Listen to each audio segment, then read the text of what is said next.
Hello, everybody, and welcome back to Ham Radio Perspectives. I'm Tom, WA9TDD, and my fellow influencer is Dr. Quentin J. Schultz, author, lecturer, scholar, and now we're influencers. Holy cow, we're influencers. I'll tell you, what a title. And I'm Quin K8QS. I won't say Queen Sugar. We've already been through that. I'm Quebec Sierra, right? All right. Okay, we're three. So, Tom, what's the topic, Tom? So what's the deal? You're not going to tell me the super secret topic that's probably never been covered by anybody before in ham radio. Yeah. You've been holding out on me. I don't have any time to prep. I don't have any time to Google the answers or ask AI. So what is it? Yeah, I'm going to tell you, Tom, a great ham radio story. All right. This is a true story. Does this involve Gene Shepard? No. I'll plug my book, but it doesn't involve Gene Shepard. This is something that actually happened, and I had forgotten about this. And what reminded me was, here's a clue. When I was in Florida with you recently, I saw something that reminded me instantly of this whole event, something I rarely see up here in Michigan. All right. So now you're wondering about that. Yeah, it wasn't iguanas falling out of trees. No, but we did see the iguanas down there. This has to do with the destruction of a shortwave receiver. What destroyed my shortwave receiver? And I was going to call this video something like the attack of the blank, blank, blank. And you know, because it's an attack. It's an army that attacked one of my rigs. And here's the story. So I had an old Zenith shortwave radio. I can't remember which model it was, an Oceanic or something like that. Yeah. Good shortwave receiver. And I had a friend who was interested in ham radio. And we were living in Iowa at the time. So this must have been late 70s, early 80s. And I said, hey, I got a couple extra rigs around here. Just, you can listen in to hams, find out what's going on. You might be interested. And you can listen to shortwave and other stuff too. But so I bring this over to him, and it's not difficult to operate one of these things, right? It's pretty simple. So I set it up for him in his kitchen on the counter. And I said, well, why don't you play around with it for a few weeks? Or maybe longer if you need it, and let me know and see how it works out. And we can get you going if you want, because, you know, I can give you the novice test or something, and we can move forward with it. So I set this up for him, take off. I don't hear from the guy. Now he's got my radio, but I trust him completely with it.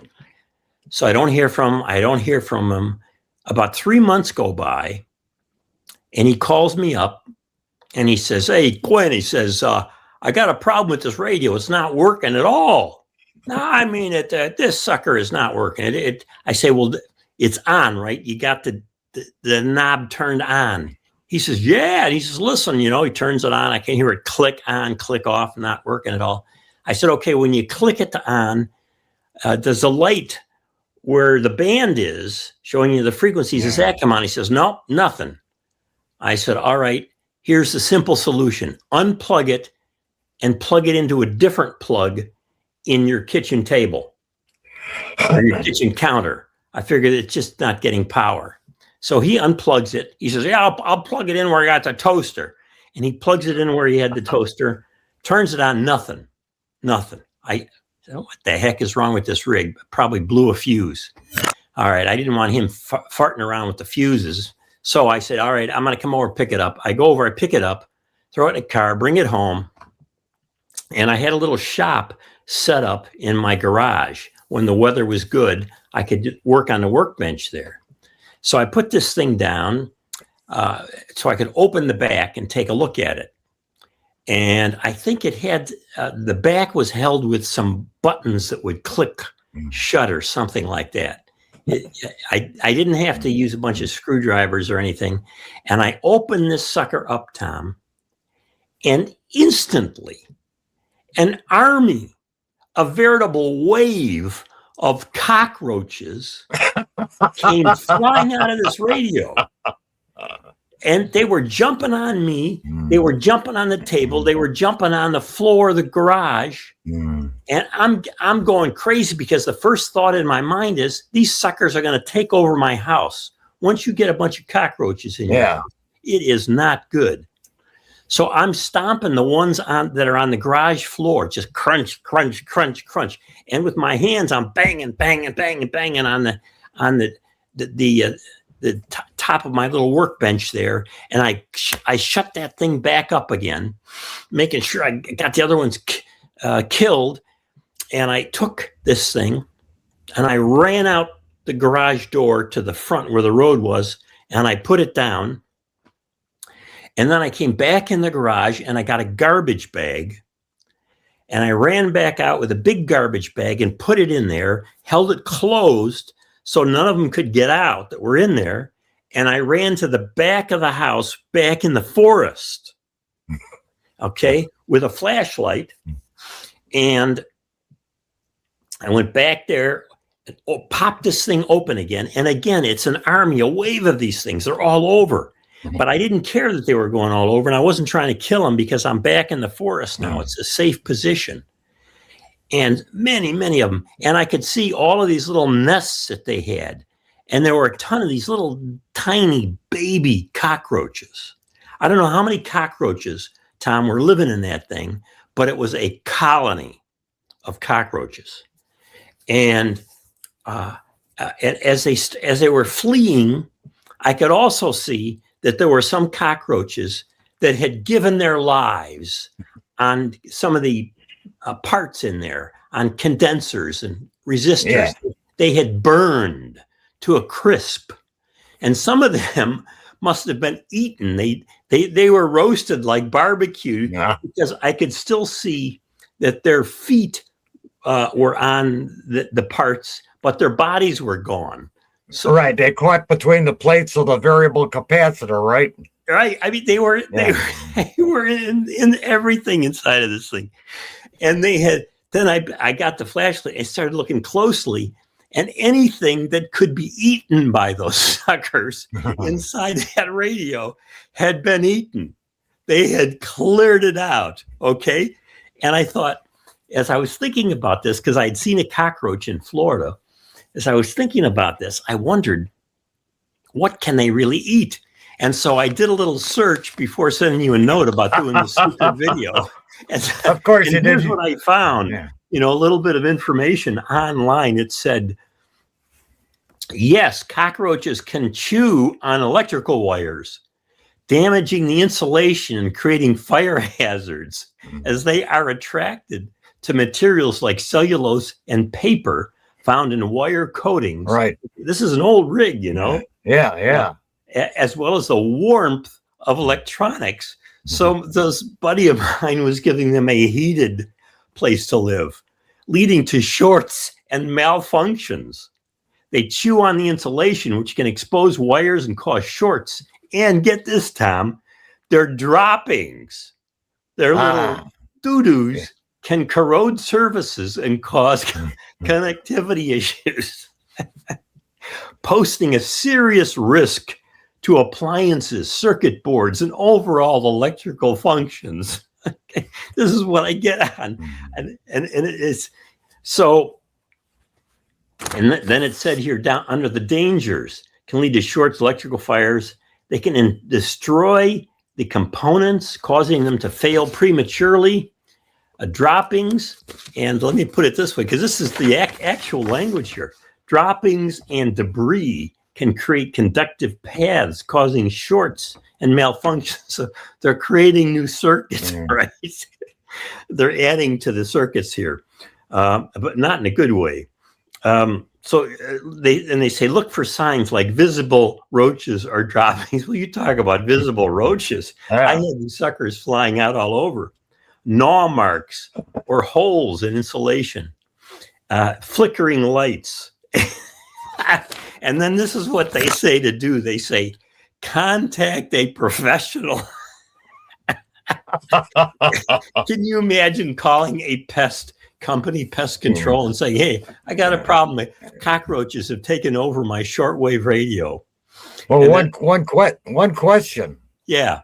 If the radio was that infested with cockroaches, what about this guy's house? Must have been terribly infested. Oh. Terrible. No. And he lived in one of these old apartment buildings that was converted to senior housing. This is one thing we should have added to our Hamfest how to judge a piece of equipment list. Yes. Was it a smoker? Yes. Was it rusty? Yes. Or did it have cockroaches? Yes. And it said here and contact a professional. It says a pest control technician can provide an integrated approach to eliminate the infestation. Seal sentry points like gaps around pipes and vents to block access, and keep it clean away from areas where there is food. And this guy had it in the kitchen. Okay. So the long and short of it is, Tom, I put it back in that black plastic trash bag. Okay. And I tied it tight before I put it in the garage, in the garbage can, closed tightly before I put it in the garage and threw it out. I lost the radio. It was the end of the radio. What a way for a transoceanic to go. What a way for it to go. Yeah. Oh, I'll tell you one way, and the only way in my 60 years that I've ever blown up a radio is with my S120. And if you recall, that was wired the same way as an All-American 5, where the filament voltage went from the 120 input AC line and went down the chain from highest voltage to lowest. Well, I replaced all the tubes in it once. And I'm looking at the circuit diagram of where all the tubes go. But I had the chassis turned 180 degrees the wrong way. So I'm putting all the tubes in, and they're all 7-pin tubes, so they all fit the sockets. Plugged it in, and boom, blew that sucker up. Tubes are glowing. I've got a blue splash in my face because I put all the tubes in a reverse order. But yeah, nothing like cockroaches. So that's why I didn't want to tell you in advance. It's such a good story to hear that point where I open it up and these dozens of cockroaches of all sizes that are in there.